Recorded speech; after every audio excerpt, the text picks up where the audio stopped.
know about you, but I've always been fascinated by people who just seem to be so disciplined with everything. I've always admired that, and I've always wanted to be able to replicate that for myself. And I have some new insights on how you can improve your discipline with everything, but of course mainly with piano playing. Most people assume that they're just lazy, but that's not true. I'll prove it to you. If you look at your life, I bet there's at least one thing in your life that you're crazy disciplined with, that you never or rarely skip. Am I right? And if you analyze that thing, you'll probably come up with 3 major concepts. The first is, it's probably something very important to you.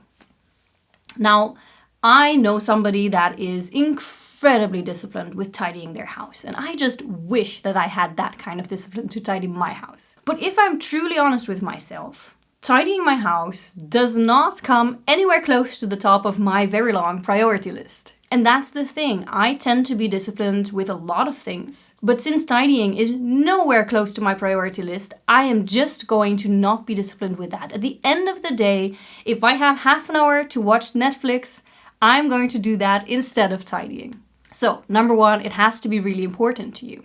Now that might seem like something that is set in stone, right? It's either important to you or not, but that's not true. If you want something to be more important to you, for example, piano playing, you have to simply be conscious of it, but you might also have to bump something off of your priority list, right? Like tidying your house, for example. I mean, come on, piano is more important than that, right?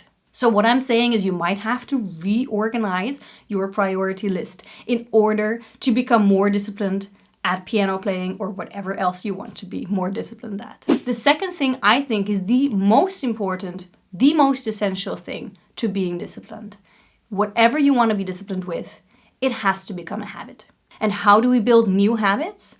It's 2 main ingredients. Number 1, time.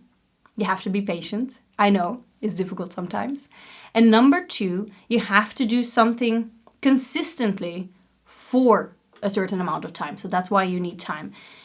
So here comes the thing that you have the most control over, the thing that is going to change your life if you keep to it. I also discovered the main thing keeping us from doing this, but I'll share that with you in a moment. The easiest way to build a new habit is to set a small enough goal that you basically will have no trouble keeping it. So, right, because you need consistency over time. Some researchers say that you have to do something consistently for a minimum of 6 weeks in order for it to become a habit. I don't know what the exact number is, but what I do know is that since you need consistency over time, you need to make sure you hit that consistency every time. The easiest way of doing that, the way that it becomes a home run, a sure thing, is by making sure that your goal is laughably easy. That there is no single day that you will skip it. That you're feeling absolutely sick like a dog and you still do it.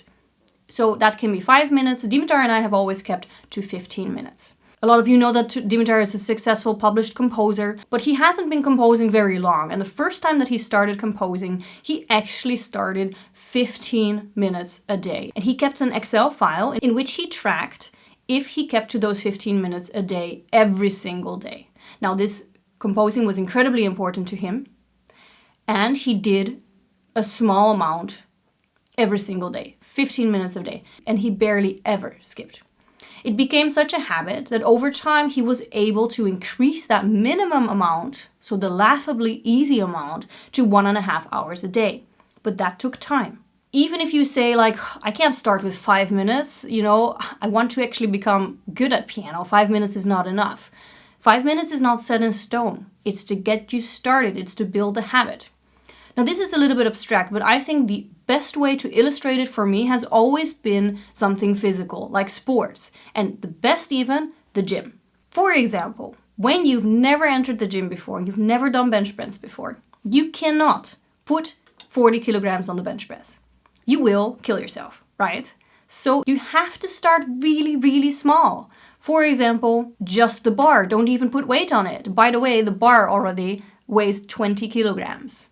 Or if you're like me, you can't even start with the bar. You have to start with dumbbells to start increasing the weight. Because you physically can't start with a lot of weight. You're forced to start building this habit with very small steps. Now, this sounds really simple and probably it's not even the first time that you hear it, right? Because a lot of people are saying it, and that's because it's really true. Why do we not follow this advice?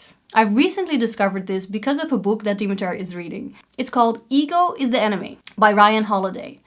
And it basically says that your ego is your enemy, right? And that got me thinking, why is this simple and incredibly effective advice that we never follow or rarely follow? There's just so few of my students that actually implement this advice successfully. And that's because we want to feed our ego. We want to feel satisfied with our work, and 15 minutes of work just isn't satisfying for your ego. You really want to feel like you accomplished something in that very session, right? So what we end up doing to satisfy our ego is we end up practicing a lot, 1.5 hours, but we burn out really quickly. We set too big short-term goals and way too small long-term goals. I always think that if you do 15 minutes every single day, it's almost 2 hours a week. That is 8 hours a month. I can get a lot done in 8 hours of practice. And remember, it's not set in stone. It's only beginning, just like the weights that I told you about. You know, if you want to get to 40 on the bench press, if you every 6 or 8 weeks increase your weight with 2.5, you know, you're gonna get there. You're gonna get to that 40 kilograms and you're gonna feel like it was an easy journey. It's the same, like Dimitar built his composing from 15-minute minimum, that's his easiest thing in the world, to a 1.5 hour minimum, I'm saying, which is laughably easy for him to achieve.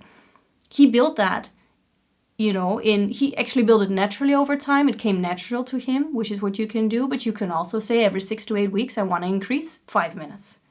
Do that. And don't let your ego ruin it. And now the last thing that you need in order to be really disciplined with something, which I found, is time. You need a constraint of time. Now, I discovered this since becoming a mother because I have no time anymore. But as a result, I've never been more disciplined. I do not procrastinate anymore because I simply have no time to procrastinate. And there are things that I find very important, and there are habits that I have built over a long period of time. Now, if I have to be honest with you, and I should be because I just talked about not being influenced by the ego, so I will swallow my ego and I will tell you, if I had more time, if I had the whole day, I would not be as disciplined and I would waste a whole lot more. What you can do with this last tip is organize your day in a way that you don't have the whole day in front of you and that you work in blocks of time. However you want to apply this knowledge, I've always found that when you know how things work and why things work, it always gets you a step closer to your goals. So I hope that I helped you set one step further in your goal to becoming amazingly disciplined with anything, but of course, mainly piano. Don't forget, for the people that missed it, Dimitar and I started a new project. Dimitar composed this incredibly relaxing music. We've made a playlist on Spotify. You can use it for sleeping. I listen to it every evening before I sleep. It helps me relax. But you can use it also for relaxing or meditating or whatever you like. Check it out if you have Spotify. Check it out. I will put it in the description box below. I will also try to make it available on YouTube soon. I will try to figure that out. If you've listened to the music, please give a comment down below. Give a comment about how you get more disciplined and if any of the tips here worked out for you. It's been so nice as always seeing comments from you and emails from you guys. Thank you so much. Keep on sending those, keep on typing those comments. We love to hear from you. Thank you so much for watching and we'll see you next week again.